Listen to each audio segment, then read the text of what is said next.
为什么都说贫贱夫妻百事哀？爸，风扇什么时候能修好啊？厨房都要热死了。还不是怪你妈，买东西贵就算，质量还不好。贫穷就像显微镜，放大了生活中的种种不堪。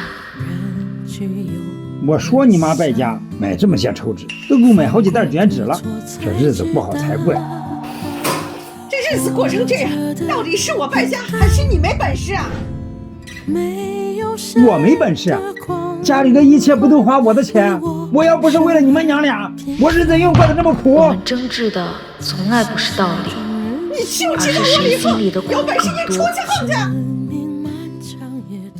没钱，空气里好像飘着火星子，一点就着。妈，咱能换个新的洗衣机吗？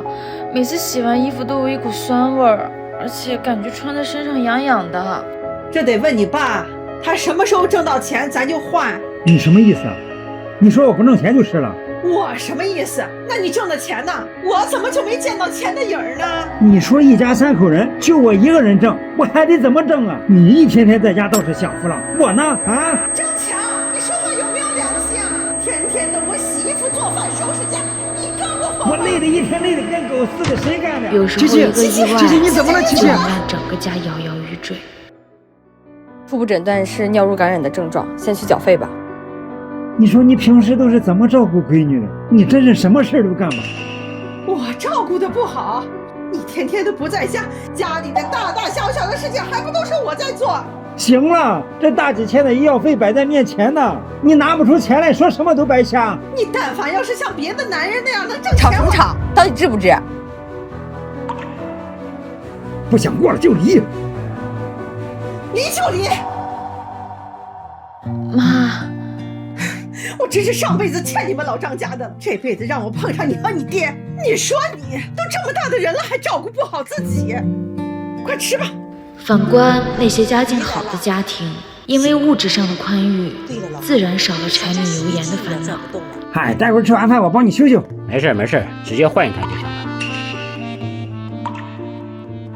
对了，琪琪，听说你前一阵得了尿路感染了？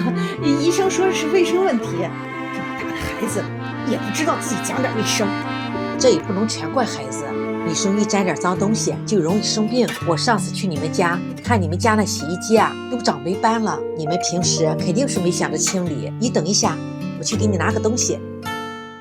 这个是我们家一直在用的水卫式洗衣机养护液，拿了几瓶，先拿着回去用吧。这个能管用吗？当然了，我周围的朋友都在用它，而且还是每个月只用一次。只要把它倒进去，筒子节模式，让它自己清理就行了。尤其是在夏天，洗衣机很容易滋生细菌和霉斑，它能去除99.9%的大肠杆菌、金黄色葡萄球菌、黑曲霉菌。有了它，就连胶条缝隙里的污垢都能给你洗得干干净净。闻着还挺香呢，这贵不贵呀？3瓶才39.9块，要不是海清和李立群都说好用，这么便宜，我才不敢买呢。家境宽裕，连家人间的拌嘴都充斥着幸福。我想带佳佳去冰岛看火山，她呀非要带着孩子去夏威夷冲浪，那儿多热啊！你去了这么多国家看火山，还没看够啊？而没钱，人就有莫名的脾气，所有的事都斤斤计较。经得住你那么花？那还不是随你？你是不败家，我过个生日就给我买条围裙呢。不是你做饭嫌脏衣服吗？我对你好还有错了？你对我好，我自从嫁给你，过过一天的好日子吗？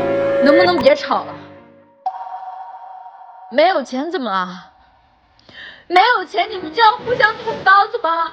我们明明是一家人，难道你们就非要看到对方死你们才满意是吗？我没本事，家里的一切不都花我的钱？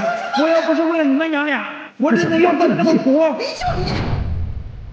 这些年光顾着跟钱较劲，都忘了怎么好好说话。不好的日子都会过去，咱这个家可不能散。所以贫穷不会直接摧毁一个家，我去收衣服。我帮你，但会让每个家庭成员都活成困兽，在生活的牢笼里互相撕咬。